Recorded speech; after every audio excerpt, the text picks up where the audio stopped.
¿cierto? Y les quedó claro de que estoy dibujando, ¿cierto? Entonces, hay una diferencia en el sitio donde aparece el cáncer de colon. Cuando el cáncer de colon aparece en el lado derecho, recuerden que la luz del intestino en el lado derecho es mayor. Por lo tanto, pasará mucho tiempo antes de que ese cáncer de colon del lado derecho debute con una obstrucción. Este tipo de tumores debutan es con anemia, y no es la anemia de sangrado profuso, sino que es un sangrado lento, incluso aparece sangre oculta en heces, y no necesariamente aparezcan ni melenas, ni rectorragia, ni hematoquesia, sino simplemente sangre oculta en heces. La prueba de Guayaco, que la mencionaron dentro del diagnóstico, es un método útil para esas anemias que uno no tiene ni idea de dónde provienen, pero creo que sería como el paso después de hacer un estudio endoscópico alto y bajo. Si yo en un paciente con anemia crónica no le encuentro la causa de la anemia, le hago una endoscopia y una colonoscopia y salen normales, pues sigo con una prueba de Guayaco a ver si es que hay en alguno de los segmentos del intestino no evaluados, es decir, del duodeno hasta la válvula ileocecal, en alguna parte está el sangrado. Sin embargo, esa es una prueba muy complicada de hacer, no por la dificultad de la prueba, sino por los pacientes, porque deben durar varios días sin comer carne, varios días sin comer remolacha, sin comer un montón de cosas, y la mayoría de pacientes no son tan juiciosos como para seguir las recomendaciones, entonces puede dar falsos positivos, pero porque no hicieron la preparación adecuada antes del examen. Pero un examen pues súper sencillo desde lo técnico, pues, y sobre todo que es un examen muy barato. Entonces, como les dije, este debuta con anemia. Sin embargo, los tumores en el lado izquierdo suelen debutar con obstrucción, porque la luz del intestino es mucho menor. Entonces, un tumor que aparezca acá o que aparezca en el recto no necesitan tanto tiempo de evolución para aparecer. Sin embargo, los síntomas son comunes a todos los tumores. Distensión, las comidas no les caen bien, puede que tengan un deterioro en su estado general, pues son como síntomas como muy inespecíficos. Lo malo es que cuando un paciente debuta con obstrucción, eso ya nos está diciendo o con perforación, nos está diciendo que el tumor ya está avanzado y que la probabilidad de curación es casi que nula. Recuerden que no mencionaron el TNM, pero recuerden que el tamaño sí importa. Y también importa las metástasis que tenga. Entonces, si yo tengo un tumor que independientemente de su tamaño se perforó, regó a la cavidad abdominal todas sus células tumorales, o sea que yo ya estoy hablando de un estado 4. O sea, independientemente de que yo no vea las metástasis, ya tiene una siembra tumoral allí en el peritoneo. Por eso no tenemos que esperar a que nuestros pacientes lleguen a ese punto. Cuando ustedes les llegan a la consulta, normalmente van a llegar con síntomas inespecíficos. Entonces, el tacto rectal es la prueba reina.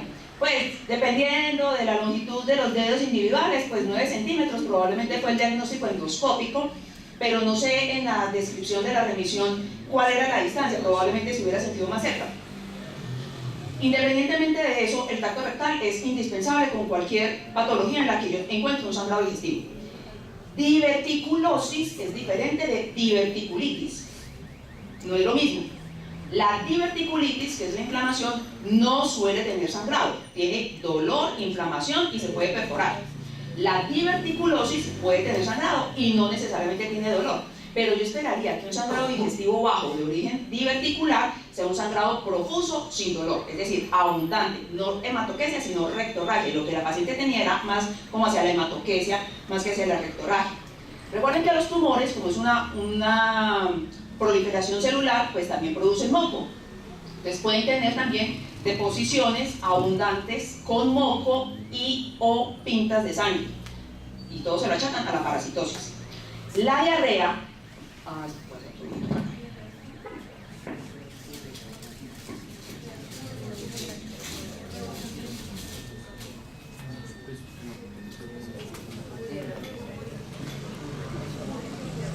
gracias, sí.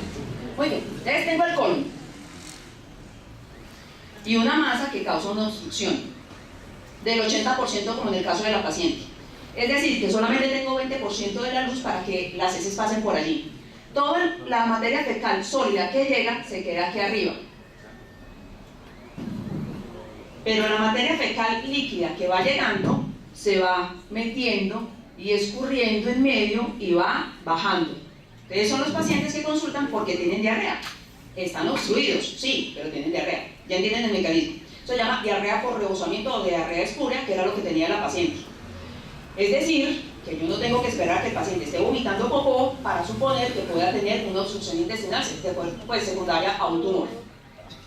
Y vamos a hablar del cáncer de recto. ¿Hasta allí les quedó claro? ¿Sí? Ok.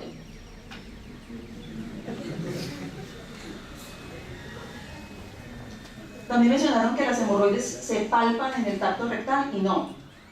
Las hemorroides son cojinetes vasculares que cuando uno los palpa no, o sea, se dejan comprimir. Es como el síndrome de la esponja.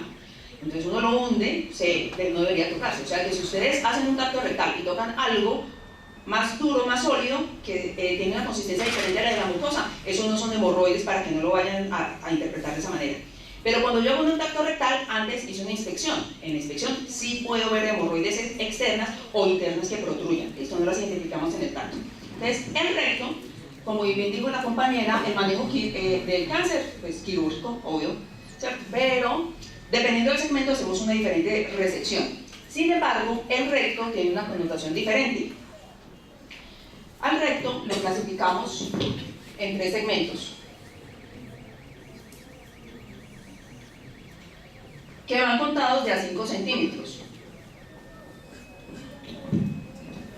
Recto, proximal, medio y distal.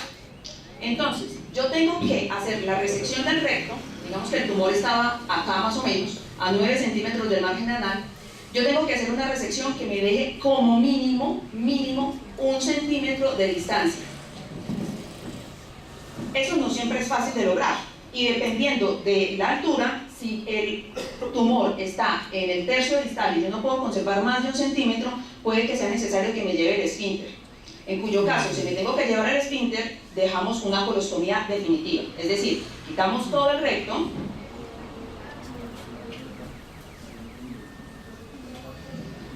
y exteriorizamos el segmento terminal del intestino para que quede con una colostomía definitiva. Porque sin esfínter no vale la pena tener al paciente todo el tiempo conectado, pues casi que una anastomosis al ano, pero sin ningún tipo de retención de las heces. O sea, eso no es cómodo. Por eso utilizaríamos una colostomía definitiva. Eso se llama una resección abdominoperineal. Pero si nos da un margen suficiente para poder hacer la resección conservando los esfínteres, entonces hacemos una anastomosis que se llama una resección anterior baja, es decir, una resección desde el sigmoides abajo hasta el recto y hacer una anastomosis. La pelvis es un hueco que hacer la anastomosis a mano es muy difícil, o sea que aquí idealmente utilizamos sutura mecánica porque simplemente es más cómodo para poder hacer la unión y queda uno como más tranquilo. Sin embargo, pues la tasa de filtración, la probabilidad de que fugue es igual que con una cirugía hecha a mano, como les mencioné antes. La mayoría de pacientes no nos llegan así. Antes de pasar a esto. El cáncer de colon se maneja con cirugía y adyuvancia, es decir, cirugía y luego quimioterapia. Pero el cáncer de recto se maneja con neoadyuvancia y luego cirugía. Neoadyuvancia significa quimio-radioterapia preoperatoria. Y eso es con el objetivo de disminuir el tamaño tumoral, facilitarnos la vida, disminuir la tasa de complicación de recidiva local y locorregional. Quiere decir que los pacientes yo lo podría operar sin neoadyuvancia, pero tiene más probabilidades de que después vaya a recidivar o ahí o en cualquier otro lado. Después de que hacemos la cirugía, bueno, estos son los, en el mejor de los casos, ¿cierto? Llegó el paciente, lo pude programar, le hicieron la marcación con tinta china, hicimos la cirugía electiva y todo quedó muy bien. Sin embargo, la gran mayoría de pacientes, porque no tenemos un acceso a la salud adecuado, nos debutan con obstrucción intestinal, que estuvo a punto, esa paciente a punto de llegar en ese momento. Me han dicho 80% de la luz estaba obstruida. O sea, un mes más y la señora hubiera llegado con una franca obstrucción intestinal.